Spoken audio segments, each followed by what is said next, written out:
Hello student, this is Shaheen and in this particular lecture video we are going to discuss MCOM old second year assignment 2024 और 25 का है ये जुलाई 2024 session और जनवरी 2025 के लिए ये आपको कंप्लीट करना है। इसमें हम जो डिस्कस करने वाले हैं दैट इज़ MCU 01।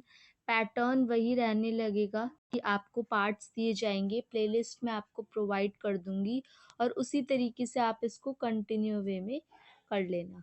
चलो क्वेश्चन नंबर 1 से डिस्कस करते हैं। स्ट्रैटेजीज बतानी है बिहेवियरल चेंज की और आपके हिसाब से ये बताना है कि आपको क्या लगता है ये स्ट्रैटेजीज ऑर्गेनाइजेशन के पॉइंट ऑफ व्यू से जस्टिफाइबल होगी, यूज़फुल होगी या नहीं। तो पहले तो मैंने बता दिया कि जो स्ट्रैटेजीज़ है वो मैं बताने जा रही हूँ और हाँ, मेरे हिसाब से ये ऑर्गेनाइजेशन के लिए ज़रूरी है। सबसे पहले है एक्सपेरिएंशियल लर्निंग। ये क्या है? ये लोगों को अलाउ करती है, पार्टिसिपेंट को, कि आप अपना रोल प्ले करो। रोल प्ले के ज़रिए आपका जो भी बिहेवियर में बदलाव आ रहा है उसको देखो और ये एक सेफ स्पेस होता है आपको फीडबैक देने का। फीडबैक बहुत इंपॉर्टेंट है। फीडबैक से पता चलता रहता है कि हाँ भाई, जो एम्प्लॉय का बिहेवियर है ये पॉजिटिव है या नेगेटिव है, इस तरीके से। फॉलो अप, जब आप लगातार बेसिस पे क्वेश्चंस पूछते रहते हो, कोशिश करते रहते हो, तो आपको ये पता रहता है कि हाँ भाई, कहीं ना कहीं आपकी गोल सेटिंग इनिशिएटिव सही है। नड्स का क्या मतलब है यहाँ पे? यहाँ पे ये है कि एम्प्लॉय के बिहेवियर को मॉडिफाई करने की कोशिश कर रहे हैं, एग्जाम्पल्स देके, शॉर्ट वीडियोस के थ्रू, इन्फोग्राफिक्स के through. Next one is modelling. Modelling किस तरीके से इफेक्टिव मेथड प्ले करता है? Follow up messages, and from the leaders remind employee of expected behavior and reduce undesired one। जो कि फालतू के हैं उनको ख़त्म किया जाता है ना। बिहेवियर चेंज के एग्जाम्पल, एम्प्लॉय का जो बिहेवियर है उसके 12 टाइप्स दे रखे हैं। उसमें जो चेंजेस है, leadership, creative thinking, people pleasing, playful, analytical, assertive, isolative, introvertive, referent leadership, aggressive, passive communication और पैसिव एग्रेशन। क्वेश्चन नंबर 2 की बात करूं तो न्यू क्लासिकल जो थ्योरी है उसने क्या कंट्रीब्यूट किया है ऑर्गेनाइजेशन में, और क्या आपको लगता है कि न्यू क्लासिकल थ्योरी एक इम्प्रूव्ड वर्जन है क्लासिकल थ्योरी का? तो बिल्कुल बिल्कुल ये एक इम्प्रोवाइज्ड थ्योरी है, क्योंकि क्लासिकल थ्योरी में ह्यूमन को रिजिडिटी के बेसिस पे या ह्यूमन को एज अ मशीनरी की तरह ट्रीट किया जाता था।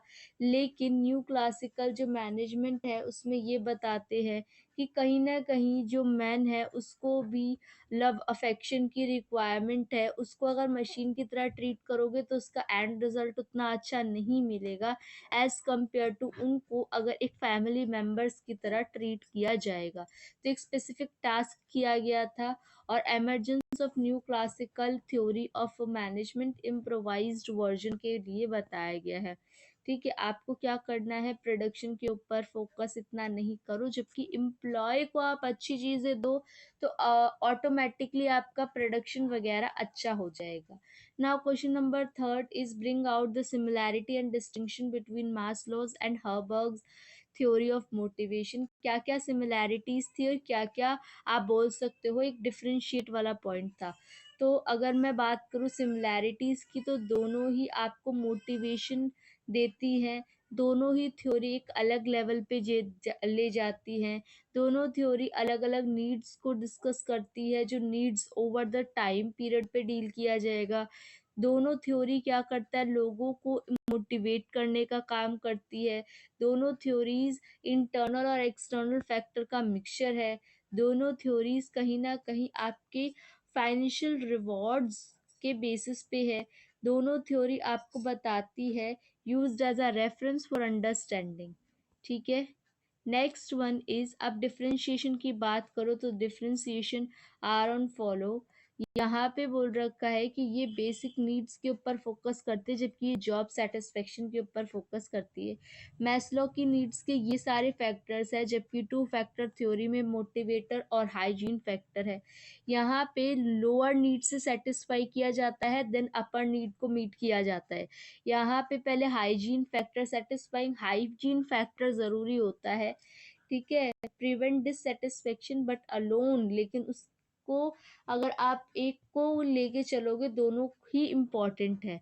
इम्फेसाइज में इंटरनल फैक्टर के ऊपर, इसमें एक्सटर्नल फैक्टर्स के ऊपर।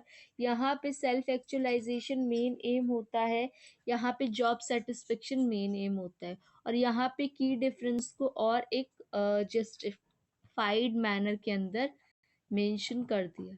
ठीक है, तो आप लोग देख सकते हो। तो इसके अंदर हम लोगों ने कितने क्वेश्चन डिस्कस कर लिए? 3 क्वेश्चंस डिस्कस कर लिए। अब नेक्स्ट क्वेश्चन डिस्कस करेंगे नेक्स्ट लेक्चर वीडियो में। तब तक आप चैनल को सब्सक्राइब कर दो, शेयर कर दो वीडियो, और अगर आपको दूसरे टाइप के किसी और असाइनमेंट की रिक्वायरमेंट है तो भी आप लोग बता सकते हो, और पीडीएफ कंटेंट के लिए भी आप लोग कमेंट सेक्शन में मेंशन कर सकते हो। बाकी आप लोगों से मिलते हैं नेक्स्ट लेक्चर वीडियो में। Thank you for watching and be happy students.